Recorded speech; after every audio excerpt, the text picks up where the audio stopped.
Action.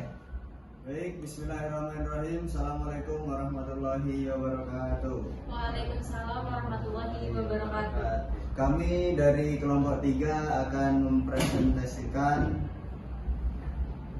dengan tema persepsi inti komunikasi dan disusun oleh saya dan rekan-rekan saya. Sebelum saya mempresentasikan presentasi ini, izinkan saya untuk mengenalkan rekan-rekan yang ada di depan ini.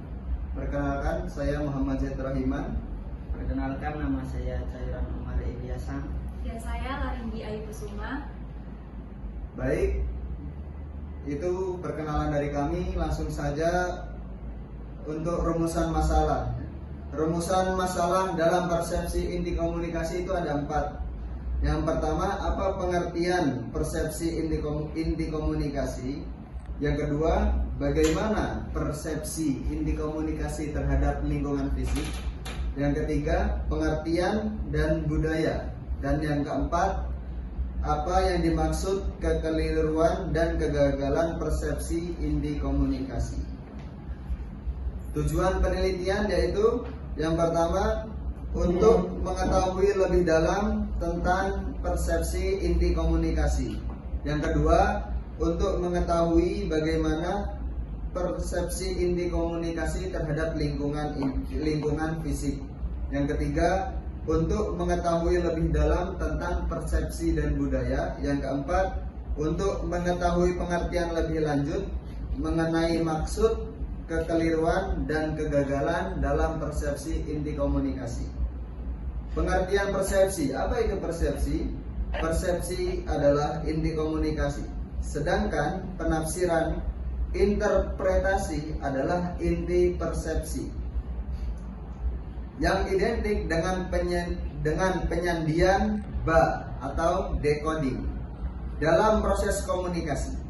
Hal ini jelas tampak pada definisi John R. Weinberg dan William W. Wilmot, yaitu persepsi dapat didefinisikan sebagai cara organisme memberi makna.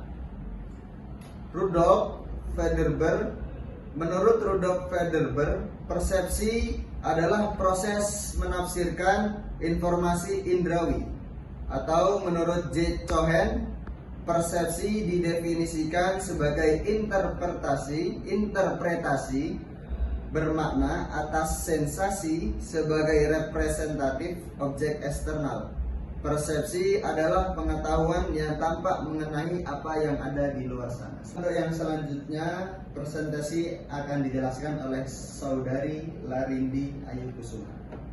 Baik, sebelum saya menjelaskan apa itu persepsi terhadap lingkungan fisik, saya akan memberitahu apa-apa saja sih yang ada di dalam persepsi terhadap lingkungan fisik. Yang pertama ada persepsi sosial, yang kedua berdasarkan pengalaman, yang ketiga bersifat selektif, yang keempat faktor eksternal memengaruhi atensi, yang kelima persepsi bersifat dugaan, dan yang keenam persepsi bersifat kontekstual. Baik, untuk pengertian, persepsi sosial adalah proses menangkap arti objek-objek sosial dan kejadian-kejadian yang kita alami dalam lingkungan kita. Manusia bersifat emosional sehingga penilaian terhadap mereka mengandung resiko. Persepsi saya terhadap Anda mempengaruhi persepsi Anda terhadap saya, dan pada gilirannya persepsi Anda terhadap saya juga mempengaruhi persepsi saya terhadap Anda. Yang kedua, persepsi berdasarkan pengalaman.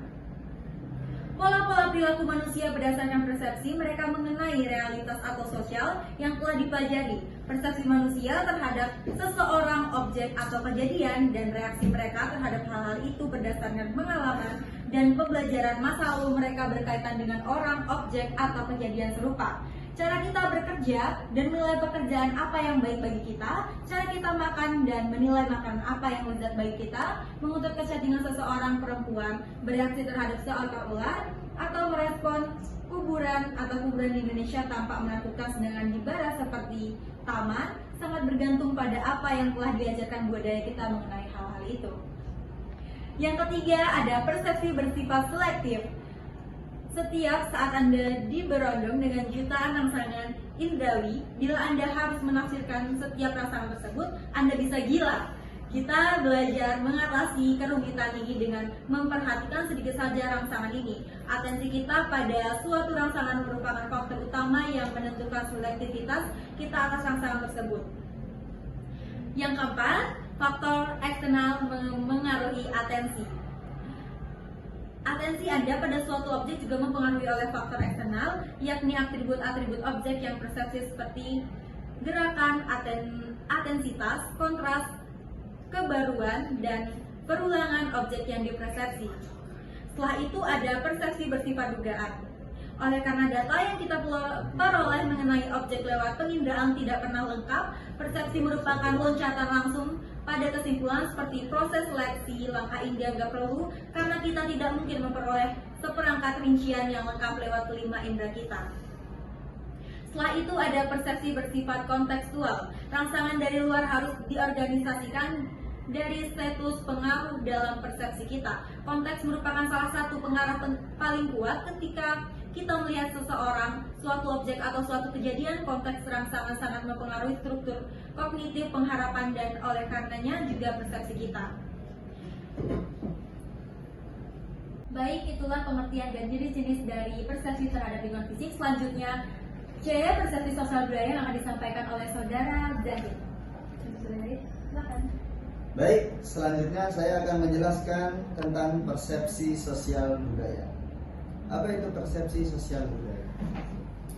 Faktor-faktor internal bukan saja mempengaruhi atensi sebagai salah satu aspek persepsi, tetapi juga mempengaruhi persepsi kita secara keseluruhan, terutama penafsiran atau suatu rangsangan. Agama, ideologi, tingkat intelektualitas, tingkat ekonomi, pekerjaan, dan cita rasa sebagai faktor-faktor internal jelas mempengaruhi persepsi seseorang terhadap realitas.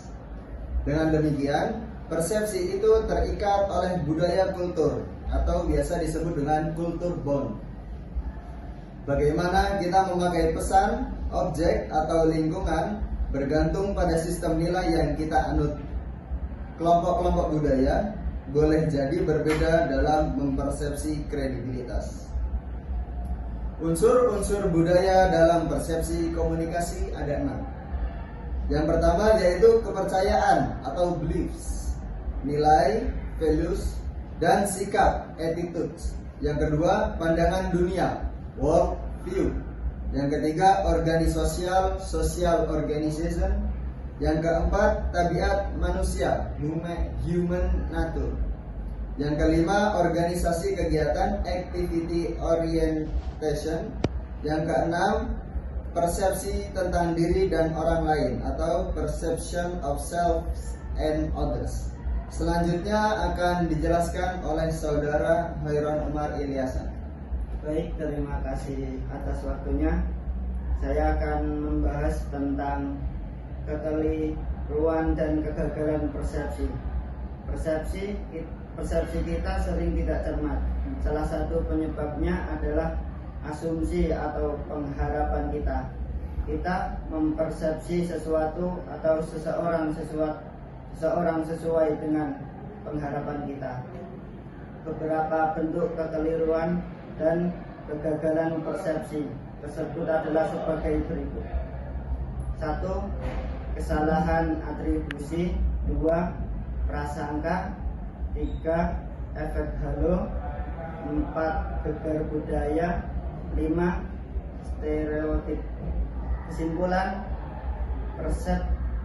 persepsi inti komunikasi dikenal berbagai istilah untuk menjelaskan berbagai apa saja yang terjadi dalam sebuah komunikasi.